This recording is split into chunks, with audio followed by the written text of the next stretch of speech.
Hey guys, welcome back. Today we're going to be talking about cooking with essential oils.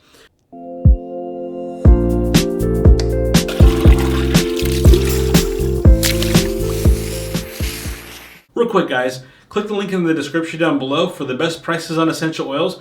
Also, join our Facebook community where you can ask any essential oil question that you want to know. Before we begin, make sure you hit that subscribe button as well as that bell so you have notifications so you don't miss any videos coming up.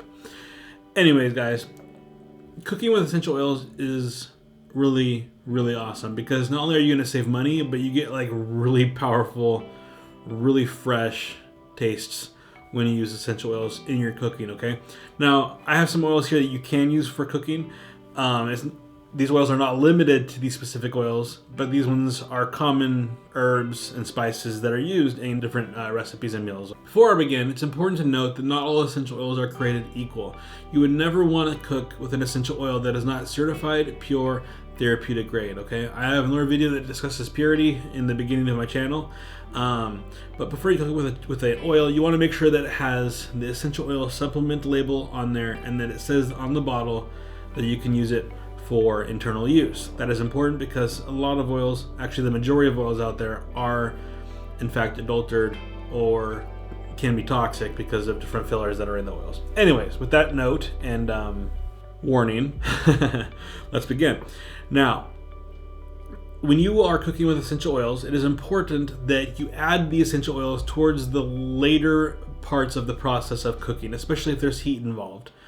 If there is heat involved and you can't avoid adding the essential oils before the heat's involved or earlier in the process, you could add 1 or 2 drops extra to maintain the flavor. For example, if you're making mint chocolate chip brownies, you're going to make those brownies, the chocolate chip brownies, and then you're going to add a few drops of peppermint essential oils in there.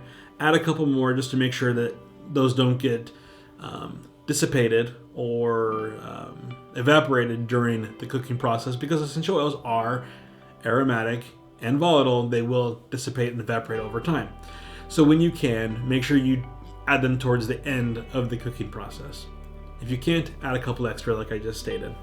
All right, now as far as the amount goes, in general use, you can add, for every teaspoon of an herb or ingredient, you can add 2 to 3 drops of that essential oil. For example, if they ask for a teaspoon of basil, you would add 2 to 3 drops of basil to your preference. Okay? On some of the hotter essential oils, such as thyme, maybe cinnamon. I don't find cinnamon that hot, but it is a little bit of a hotter oil.